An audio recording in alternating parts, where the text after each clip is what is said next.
Welcome. End of season. Premier League's finished. Onto the FA Cup. 2-1 win against Fulham. Solid game at times. It looked encouraging.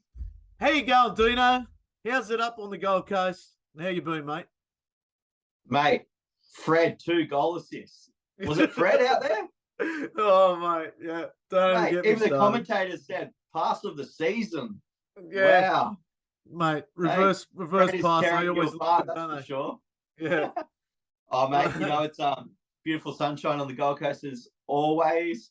Mate, I enjoyed the game last night, to be fair. I know there was a lot of changes and stuff like that, but always good to see Palestri get a run. He just grabs the ball and just starts running. I love it. Yeah, no, it's good. Look, it was 17 more points than last season, 42 wins, a trophy in the bag, and we've still got one to come. So, look, you can't ask for more than that, can you, really? At the beginning of the year, look, if we go right back to the beginning of the year, we were there. We were at the preseason tour in Melbourne. We saw all the boys playing and training, and there was encouraging signs actually on that tour. We've been on a few tours now together, but that one, Erik Ten Hag, mate, he really put the boys in line. But it wasn't the best start of the season. Look, I don't want to go through the whole season.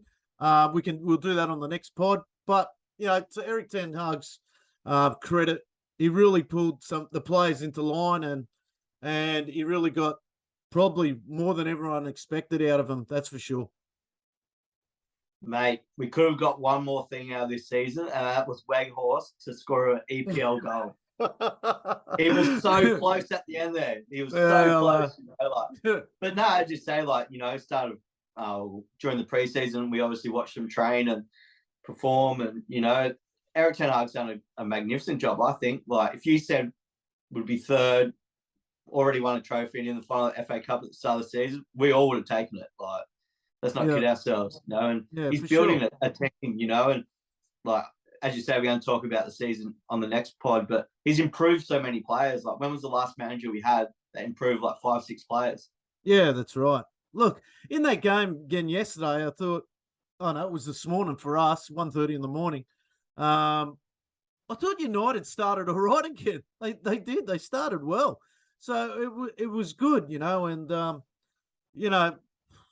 mate, I was trying to stay focused on this game, and I thought, I thought Bruno did well again. I thought he was going well.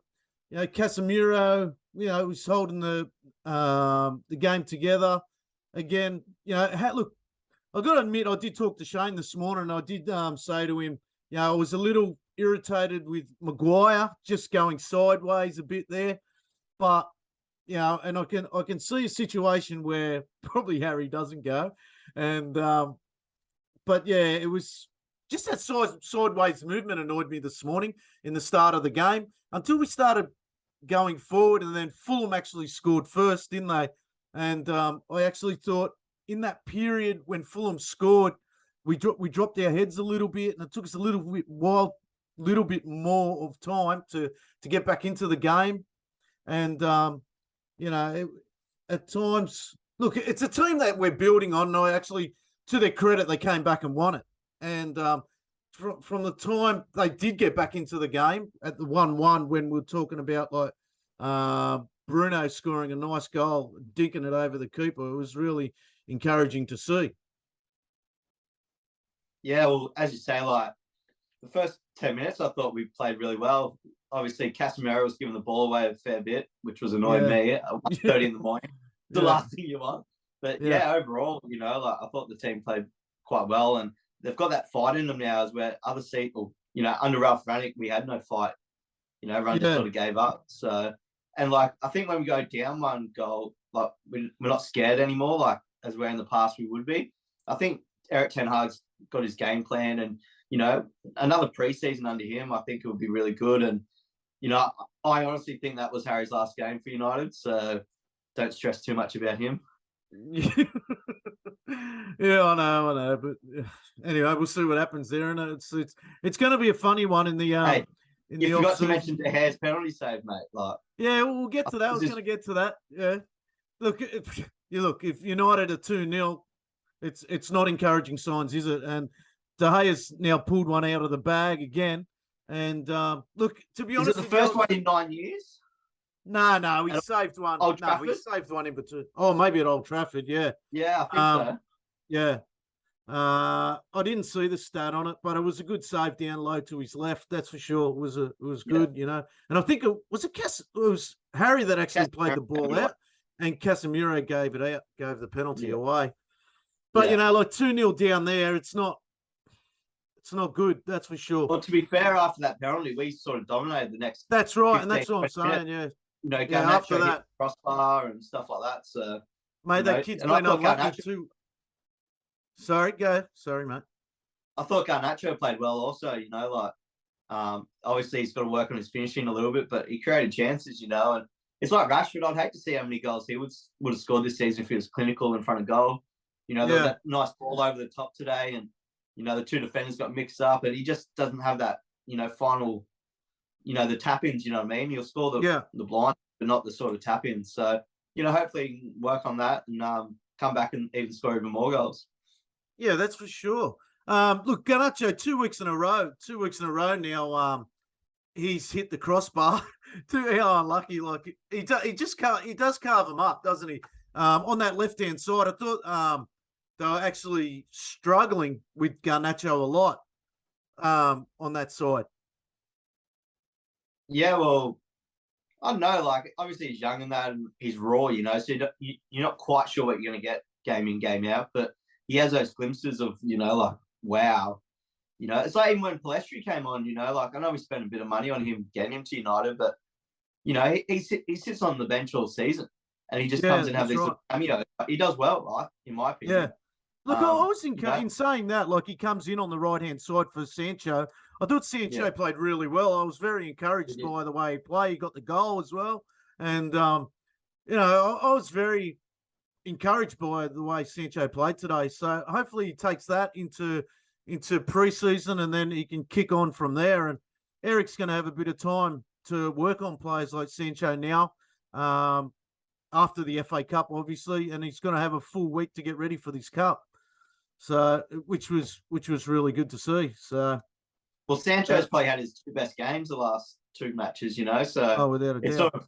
It's unfortunate that it's come at the last, you know, sort of couple of games of the season. But as you say, hopefully that pre-season will do him good, get a little bit fitter, faster, and away we go.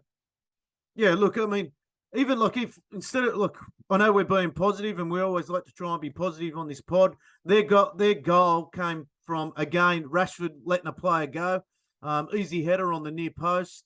You know, for us to win this FA Cup game, we've got to cut that shit out. And you know, it was an easy header. Look, it was a bullet header. Willian again, he was having a good game. It was a beautiful cross into that near post. And you know, we've got to watch those runs because like City's going to give us nothing. And they've been able to rest their players even though they lost overnight and stuff like that. And they're going to be really fresh. But even like before, like that corner was conceded by, you know, De Gea could have come out and claimed that ball, in my opinion. Like, I think Harry like headed it on the 6-yard box, you know. So, you know, there's little things like that, you know. But I'm not going to sit here and criticize De Gea because he's, you know, he saves us more than he, you know, lets us down. So no, and he didn't just save the penalty. He actually saved a couple of 1v1s as well. So and you know what? I was very disappointed this morning in Roy Keane. Like Roy Keane, I don't know what he's got against De Gea, but mate, pull your head in for God's sakes, man. De Gea's not going to be here for a long time. And I know he's been here for what 10 to 12 years now. You can't just sit there and go he's an average keeper because he's fucking not. He's not an average keeper. Okay. You know, and I actually thought he was distributing the ball very well today as well.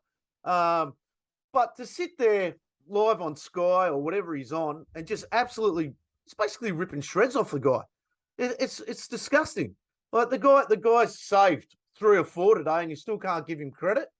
And then when he's getting questioned about he's won Player of the Year like 3 or 4 times, and he goes, "Well, that's not really a sign of how he's playing." Give me a break, man. Come on, it's not like you had a flawless career. Give me a break, man. You can't. Well, that's why they get those sort of people on as commentators and pundits, you know, because to create the controversy. So, it seems to be a lot, of United players doing that, and obviously no one will compare with their era. So, they get paid for their opinion. I don't even listen to it, to be honest. Yeah. No, so for me, it's just disappointing. Ex-players not, okay, there's one thing to, say something against the goalkeeper, but it's there for everyone to see that De Gea is making plenty of saves. And, it's the Sir Matt Busby Award is an award that is given by their peers. It's not an award given by like the people Fans. like us, supporters, fans, right? Yeah.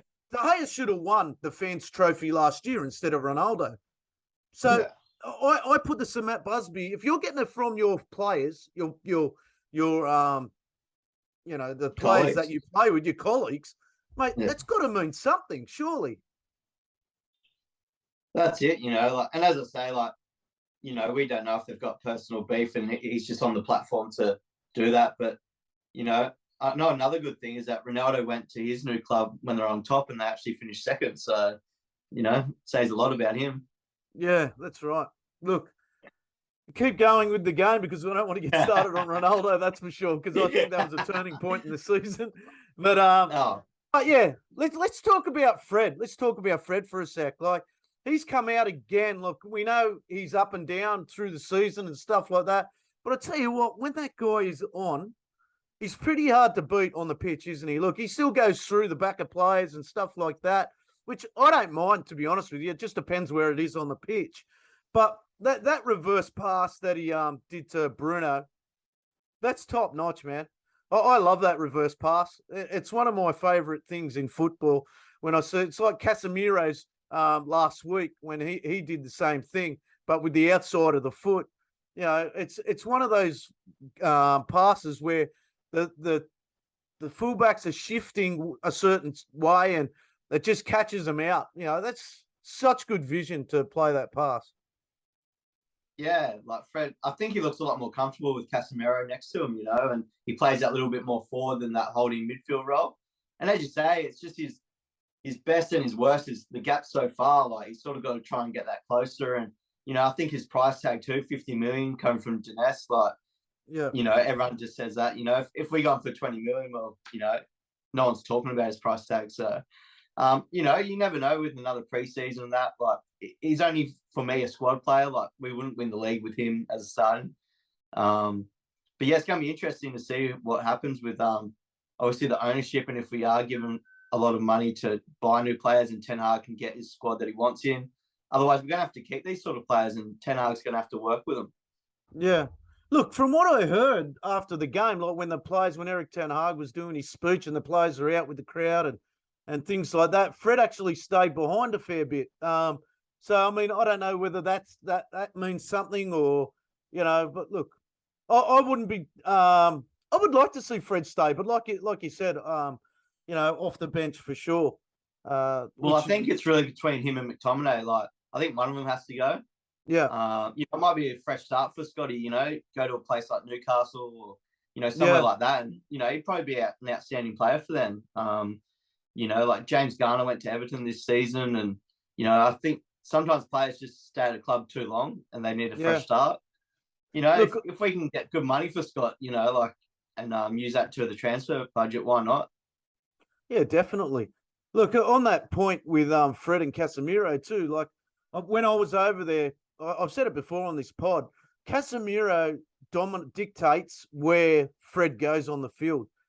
You see it time after time. You see Casemiro. That's one thing with being over here. You don't really see the back play. And when we go to the games, I like watching the back play more than seeing where the ball is.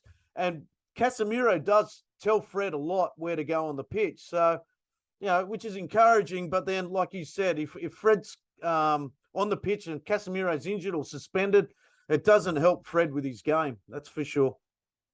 I heard when you go over there, you're just there for the Guinness. Yeah, I had my first couple of pints of Guinness, which were very tasty, so it was nice. Yeah, so, but then look, once we got our second goal, what was it? I can't remember. Was it second half? We got the second goal, was it? It was 55 minutes. Something like that, 55 minutes, yeah.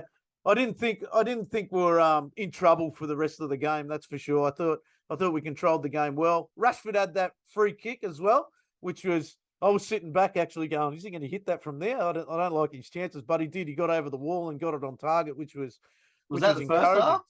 Was that the first half, second half? No, I can't remember. I don't know. Long day. Try watching it at 2 a.m. You forget what happened. You know, like, you wake up and you go to work and you're like, "Did we play?" Yeah, I know, mate. Everything falls out of this head real quick. But it was good. Look, we ended up finishing the game.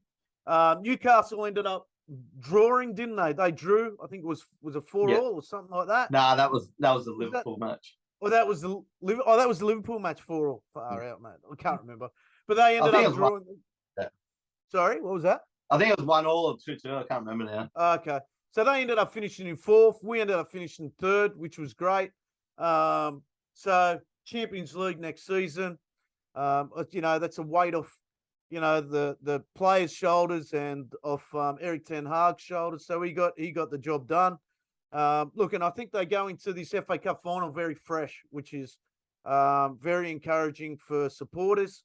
Look, we've both got big events coming up this weekend at the New South Wales Supporters Club at Scruffy Murphy's. And you guys have got a big one. Dino, I'll let you talk about the one at your Supporters Club.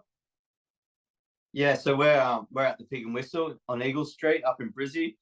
I recommend getting in there early because the place is going to be rammed, and obviously not everyone is going to be able to fit because it is a pub and it's got beer gardens and stuff like that, but there is limits. So I highly suggest getting early. We'll be singing early on, and let's hopefully get this win. You know what? With this, with the FA Cup, and I couldn't believe like Ten Hag was revving the crowd up after his match, and his speech and all that. I know managers do it after every end of season match sort of thing, but I love it. I just think he gets it. Like he's saying, "Now we're going to beat City" and stuff. It made me want to jump on the pitch and play for him. It's just amazing the way he talks with the media and stuff like that too. Like I think he just gets it. And no, I love the bloke.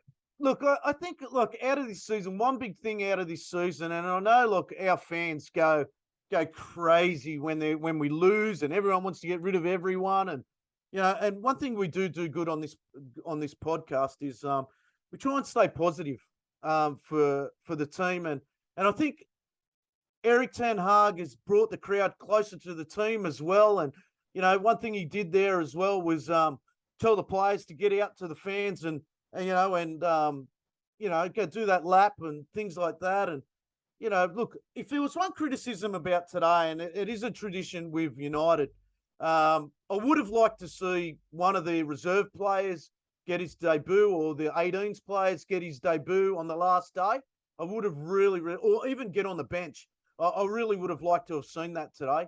I know we had Palestri there and we had Garnacho there, but, for me, I went and watched a youth game while I was there. I would have liked to seen Gore get in there or something like that, or just one of those players that got an award for the 18s or, for the reserve team. I would have just liked to have seen that. But, Erik ten Hag's really come on and he's pretty ruthless with things like that. And, he's proved time again that he doesn't care what game it is. And the Carabao Cup, he went for it.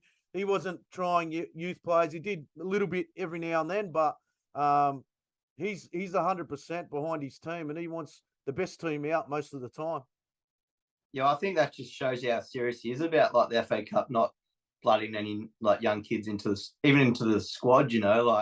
I think Kobe Mano played a couple of games throughout the season and stuff like that. So it's not like he doesn't do it, but I think it also shows that you can't just, you're a young player, you're going to get in the team. You got to show him something in training and stuff like that. And what I have been impressed with, he seems to invite a lot of the young kids into training sessions and that. So, they are in and around that team environment. I just think match days is another level, and we've got an FA Cup in a week's time. And I think he just wanted to keep it serious, and keep the players focused. And, if you put a kid in there, a couple of kids, it might take a different way and, maybe not so serious. So I think, he's looking at it from the serious side of things, as we're looking at it more from, we'd love to see thing. Definitely. Yeah, that's it. Yeah. I totally agree with you. Yeah, it's just one thing I like. I like the youth players, and Definitely, I agree 100% with you, mate. And I love that in a manager too. So I can't sit here and criticize Erik ten Hag. That's for sure. He's done wonders with this team, and after the last few years with managers that we've had and players taking advantage of our managers, it's so good to have a manager in there that's just ruthless. It's as simple as that. I really enjoy it. So Yeah. look, let's move on to the women's game. I didn't actually watch the Liverpool game. It was Manchester United won 1-0 against Liverpool. And now it's encouraging signs for the future for the women, that's for sure. They'll bring in a few players. I think they've already started bringing in a few players. So Dino, you're up on that game, so I'll let you take that away. Yeah, so obviously it was United versus Liverpool. United had to win, and we had to hope Chelsea didn't win. Unfortunately, Chelsea won, and we won also, but they had more points than us at the end of the season. But as you say, like, this team was created 5 years ago, and they started in the second division the first season to really build that squad. I'm pretty sure they could have just walked straight into the League One and start playing from there, but they wanted to do it right and build up that team environment, and with Casey Stoney, and then build their way up to the top. And Mark Skinner's done a brilliant job this season. Second, it's crazy. And you look at like City and Arsenal, who have dominated the last few years, and obviously Chelsea have dominated for a long time. To go toe to toe with them, I think we only lost 2 matches and drew 2, and they were to Chelsea. So it just shows you that the girls have done a really good job this season. And there's some really young players in that squad as well. Like Letitia is only like 21, I think, playing centre half most of the season. And that's one thing Skinner does. He sort of picks the same team, and you've got to earn your spot. You got to try and be better than the starting 11. And he made a couple of changes here and there, but majority of the time it was the same starting 11. So well done to the girls. And as you say, we've got the Women's World Cup here in a couple of months, so it'll be good to see some of them play too. Yeah, look, you're right on the money there. I'm just having a look at the table. They finished with 18 wins compared to Chelsea's 19 wins, 2 draws, 2 losses, 56 goals for, 12 against. Well, that's good, and that's quality. 12 against the whole season. What do you call it? Chelsea finished with 15 against, and they finished 2 points behind. Mary Earp's got the Golden Glove. I'm not sure if isn't that good? Let's talk about that for a second. De Gea and Mary Earps getting Golden Glove. Like, how many clubs has that happened at? Yeah, I couldn't tell you, but like De Gea was at the match. I don't know if you saw, but he goes along and supports them as much as possible. And I always noticed he's always with Earps, talking to her and stuff like that. So it's great to see. Like, why couldn't more first team players have gone and watched? Like, No, it's just. I actually saw last week Mary Earps was she was at the Chelsea game. She was actually commentating at the Chelsea game, and I think it was at half time or just after warm up. It might have been where De Gea and Earps met up, and they gave each other a high five, and mate, it's a great relationship in a club, isn't it? When you see things like that, and I was really happy for that moment. It was probably one of my best moments of the season. I really enjoyed that. So it's good. Well, I hope with De Gea, like, whatever happens in the future, that he actually stays at the club. Like, I think he's great for the club and the fans, and he's really, like, seems he gets it. You know what I mean? And he's always given time to fans and charity stuff and all that. So I hope he stays in some capacity in the future. Like, and I don't know if you saw this morning, but the Australian cricket team was at the match. Yeah, I did see that. Yeah, they were in bad seats either, were they? They were in the 5-star seats, just in front of Dennis Irwin. Yeah. Just stuck him in the away end. Yeah. No, so no, mate. It was good to see the cricket. The goat was there. The goat. Yeah, the goat was there. No, Nathan Lyon, mate. Mate, I'm not much on the cricket, so. Well, you are Maltese, to be fair, so. I used to be big on the cricket through the 80s and 90s, but with my mate Booney and stuff like that. But is that when you're doing that underarm stuff? Yeah, the underarm. No, that was that was earlier. That might have even been late 70s. That. So. I wasn't born then, mate. Dennis Lilly, yeah. Now it's just sandpaper. Yeah, sandpaper. Yeah. So no, it was good. Look, it's been a good season for Manchester United, and to finish second, the girl third in the men, and the women finishing second. what an encouraging season. So, look, it's good. We'll move on to our new segment, our second week of our new segment. What's new in the cave? What have we got, Dino? You can be first up this time. Me? All right. I have had a cheeky look, so mate, I can't wait to see this. So while I was over there, I picked up this beauty, signed by Beckham and Ronaldo in front of the cliff, our old training ground. Mate, And I was fortunate enough that Beckham's old man actually handed it to me when I won it. So, well, I brought it. So, but yeah, it's a great piece. I'm not quite sure how many are made or are out there, but just to be handed by Beckham's old man as well, like it it was a really good night. Yeah, and all the money went to ex-players association, so it was a really good cause and it was a great night. And just to be with that sort of people, like Dave Beckham starts having a beer with you, so it was a great night. It's definitely one I won't forget, and my wallet won't forget. So, well worth it. Yeah, well, it's good because that's one done by Stuart Beckett, isn't it? So, Stuart, it's done by Stuart. Got your hologram, and stuff there. Definitely. Stuart does a lot of stuff. My wall here on this side, I think that whole wall is Stuart Beckett. So he does some awesome stuff where I think it goes all the way down there, yeah, and over there. So yeah, Stuart does some awesome stuff. He's the artist for the Ex-Players Association, and he does some terrific stuff. So if anyone wants anything, get in contact with us about Stuart. And my one is actually one done by Stuart Beckett as well. It's actually in the theme of Rashford, who scored 30 goals this season. This one is A Star is Born. This is Rashford as a rookie. The reason I got this one was because it looks like a card. So I'm hoping to get it when I get it framed. I'm going to color class, mate. Yeah, color class. I don't know what we could call it. A blast. Yeah. See, I'm still learning cards. So yeah. So I want to try and get that one done. Something like maybe I've got where is it here? Something like that. Get it done like this. Hopefully, I'll get it done in the next week or so. So I want to try and get it done like a card. So I reckon that'd be pretty cool. You make Stanley Chow, mate. He might be able to sort you out. Stanley, yeah. Mate, he does some good stuff, doesn't he? He's been doing a lot of the artwork now on what's the magazine they do? What's the one they said Red Zone. Red Zone, yeah. So he's been doing a lot of stuff there. But Andy Mitten's magazine. He's been doing a few. Yeah. He's been doing United We Stand. United Stand, yeah. United We Stand, yeah. He's been doing a lot of the front covers on that lately. So look, it's good catching up with you, Dino. But I've got a little bit of a challenge, and you're not involved in this challenge, but I'm just putting it out to everyone. I'm going to try and get myself fit. Dino's actually, he's got himself fit. He's lost a fair. How many kilos you lost, Dino? You lost like 10 I wouldn't say kilos. Fit. I wouldn't say fit, but fitter. Like, let's be honest. But yeah, so I'm going to do my company at the moment. A few of the boys have sort of G'd me up today to do the push-up challenge for Lifeline. We've got to do 3,144 push-ups over the next month. I think it starts on the 1st of this month. So they've actually got, so I will put a link down there where we're taking donations to try and get money for Lifeline and stuff like that.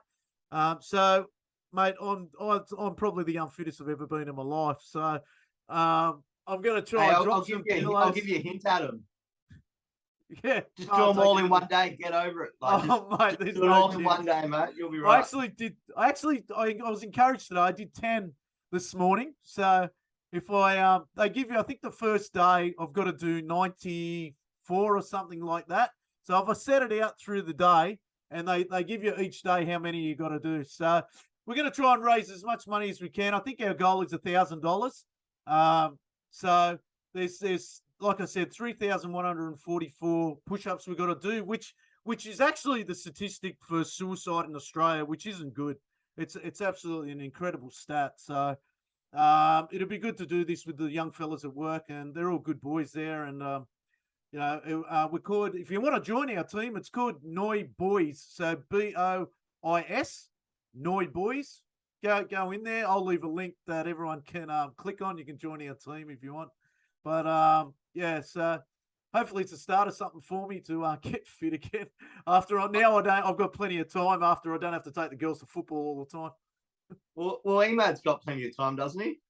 Oh, mate, no chance that bloke has got time, man. He's the busiest man. 4 kids, I'll tell you what. Hey, mate, he likes those card breaks. Sorry? He's in those card breaks. He's got time for that.